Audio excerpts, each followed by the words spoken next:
Hi, I'm Jeff Gonzalez, president of Trident Concepts, and I'm here with Brownells Daily Defense to talk to you about perhaps indecision. So let's talk about indecisions here. We're experiencing some really interesting times right now. There's a lot of folks that are, in a sense, on the fence about whether or not they should look at purchasing a firearm. And so some of the questions they have are, why? What is their why? So some folks are starting to realize that maybe they are developing a why they might need to have a firearm. And there's a lot of different reasons, and it's not very practical to try to go into every one of them, but some of the more popular ones happen to be that they're starting to recognize that it's important that they take personal responsibility for their personal safety, which is huge. It's a big thing. And I feel like that why is it's a good why. It has it reaches very far. Some of the other reasons why folks will continue to sit on that fence is because they may have had a bad experience in the past. And I myself I've had a bad experience, and I've kind of been a little cautious about moving forward after that. So I can completely relate with this particular reason.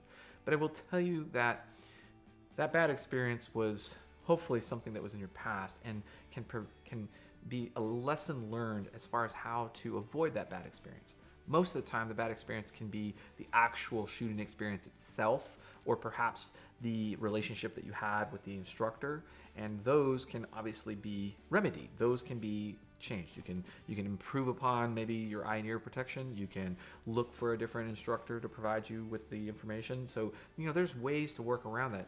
So I try to encourage people to use that bad experience not as a bad experience, but as a learning experience, and try to learn from that as you move forward. Another issue that you might be on the fence about is, well, I'm interested in taking firearms training, but I don't have a firearm. And that shouldn't be a barrier to entry. We have other options. There could be an option as far as renting a firearm.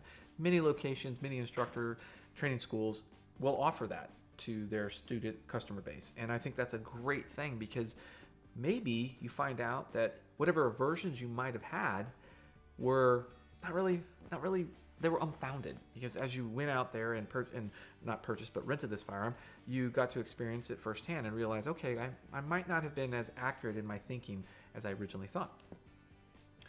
As we move forward, our ultimate goal is to try to lower barriers that might keep you from participating in some sort of training event. And some of the things that we try to talk about is making them more convenient and easier for you to get to. There's a lot of options that you have. For instance, you can read. There's plenty of magazines and periodicals and books that you can read. And then there's the videos. There's lots of videos that are out there. But one of the problems is that those are only going to get you so far.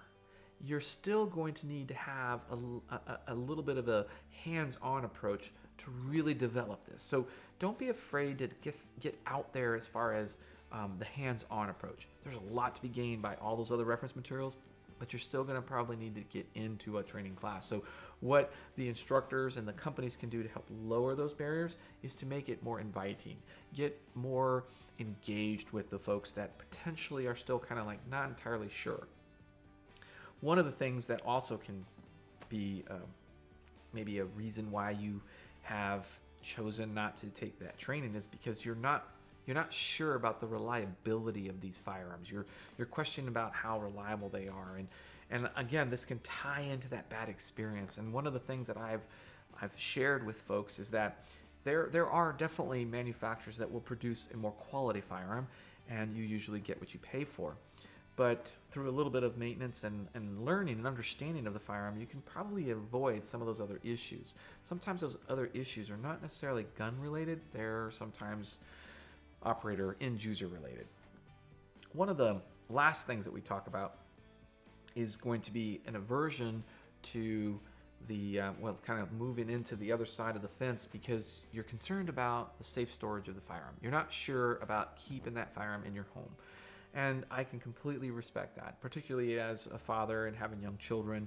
It was challenging. It was something that we had to address in a very definitive manner, because we obviously wanted to do that.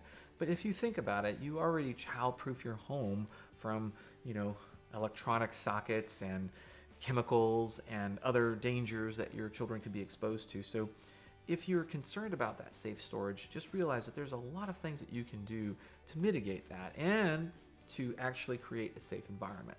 So if you have questions or comments, please feel free to post them down below. Until then, I'm Jeff Gonzalez. Take care and stay safe.